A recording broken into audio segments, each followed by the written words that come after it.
Advocate Gopalakrishnan Chowk சங்கருக்காக இப்போ appear ஆகியிருக்கோம். உங்களுக்கு எல்லாம் தெரியும், கடந்த சனிக்கிழமை 4/5/2024 அன்றைக்கி சவுக் சங்கர் வந்துட்டு கோர்ட்டில் ஆஜர்படுத்தப்பட்டு கோர்ட்டோட கஸ்டடியில் கோயம்புத்தூர் மத்திய சிறையில் அடைக்கப்பட்டார். அடைக்கும் போதே நம்ம வந்து அந்த ரிமாண்ட் பண்ண மேஜிஸ்ட்ரேட்கிட்ட கேட்டிருந்தோம், சங்கரோடைய உடல்நிலை குறித்து ஆய்வு செய்யணும்னு சொல்லிட்டு அன்றைக்கே ஒரு பெட்டிஷன் போட்டிருந்தோம்.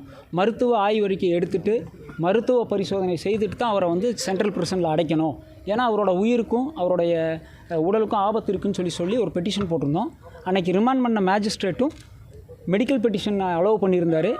அவர் மெடிக்கல் பெட்டிஷனில் எக்ஸாமின் பண்ணதுக்கப்புறம் தான் சென்ட்ரல் பிரிசனில் அடைச்சிருக்காங்க. ரிமாண்ட் பண்ணுறதுக்கு முன்னாடியும் ஒரு மெடிக்கல் எக்ஸாமினேஷன் நடந்துச்சு. ரிமாண்டுக்கு அப்புறம் ஜெயிலுக்கு போகிறதுக்கு முன்னாடியும் ஒரு மெடிக்கல் எக்ஸாமினேஷன் நடந்துச்சு.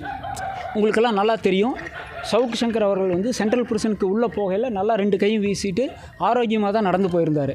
ஆனால் இன்றைக்கி நான் வந்துட்டு சவுக் சங்கரை வந்து வழக்கு குறித்து சந்திப்பதற்காக சிறைக்கு சென்ற போது ஒரு அதிர்ச்சியான தகவல் இருக்குது. என்னென்னா, மெடிக்கல் எக்ஸாமினேஷன் ஜெயிலில் எடுத்ததுக்கப்புறம் நைட்டு அவரை வந்து ஒரு ரூமில் போட்டு கண்ணை கட்டி அவரை வந்து ஒரு பெஞ்சில் படுக்க வச்சு 10க்கும் மேற்பட்ட வார்டன் வந்து ஒரு கையில் துணியும் உடம்பு கையில் காலையெல்லாம் துணியை சுற்றி பிளாஸ்டிக் பைப்பில் அடித்து அதில் வந்து அவரோட ரைட் ஹேண்ட் ஃப்ராக்சர் ஆகிருக்கு. அதில் பிளாஸ்டிக் பைப்பில் அவங்க வந்து துணி சுற்றி அடித்ததுக்கான காரணம் வந்து என்னென்னு கேட்டிங்கன்னா, கை உடஞ்சிடக்கூடாது. ஏன்னா மெடிக்கல் ரிப்போர்ட்டில் அவர் கை ஆரோக்கியமாக இருக்குதுன்னு தான் ஜிஹெச்சில் எடுத்த மெடிக்கல் ரிப்போர்ட்டும் இருக்குது. பிரிசனுக்குள்ளே போகிற சென்ட்ரல் பிரிசனுக்கு முன்னாடி போகிற மெடிக்கல் ரிப்போர்ட்டும் அவர் ஆரோக்கியமாக தான் இருக்குதுன்னு சொல்லியிருக்கு. கை உடஞ்சிடக்கூடாதுங்கிறதுல கவனமாக தான் அடிச்சிருக்கிறாங்க. ஆனாலும் அதையும் மீறி அவர்களுடைய அடியில் ரொம்ப பலமாக விழுந்ததுனால ரைட் ஹேண்ட் ஃபுல்லாக ஃப்ராக்சர் ஆகிருக்கு. இதில் எதுக்காக நம்ம இப்போ இது சொல்கிறோம் அப்படின்னு சொன்னோம்னா, ஃப்ராக்சரான கைக்கு எக்ஸ்ரேவோ அதுக்கான வைத்தியமோ இது வரைக்கும் கோர்ட்டு அந்த ஜெயிலுக்குள்ளே கொடுக்கல.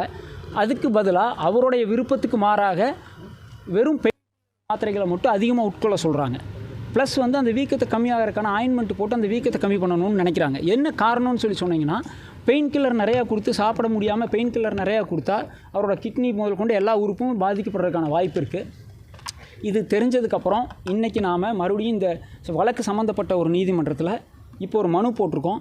நீதிபதி அவர்கள் வந்து அந்த மனுவை பரிசீலனை செய்து உடனடியாக ஜெயிலில் போய் சவுக் சங்கர் அவர்களை பார்த்து அவரோட உடல்நிலை குறித்து ரிப்போர்ட் எடுத்து அவருக்கான உடல்நிலை ட்ரீட்மெண்ட்டுக்கு ஒரு ப்ரைவேட் ஹாஸ்பிட்டலுக்கு ரெஃபர் பண்ணணும், இல்லை ஒரு நல்ல மல்டி ஸ்பெஷாலிட்டி ஹாஸ்பிட்டலில் அவரை வந்து ரெஃபர் பண்ணி அவரோட இன்ஜுரிக்கு அவரோட ஃப்ராக்சருக்கு ட்ரீட்மெண்ட் கொடுத்துட்டு அதுக்காக வந்துட்டு திருப்பியும் அவரை ஜெயிலில் அடைக்கணும், இல்லைன்னா அவருக்கு மெடிக்கல் அசிஸ்டன்ஸ் தேவையாக இருந்தால் ஹாஸ்பிட்டலில் வச்சே பார்க்கணும்னு சொல்லி ஒரு மனு கொடுத்துருக்குறோம்.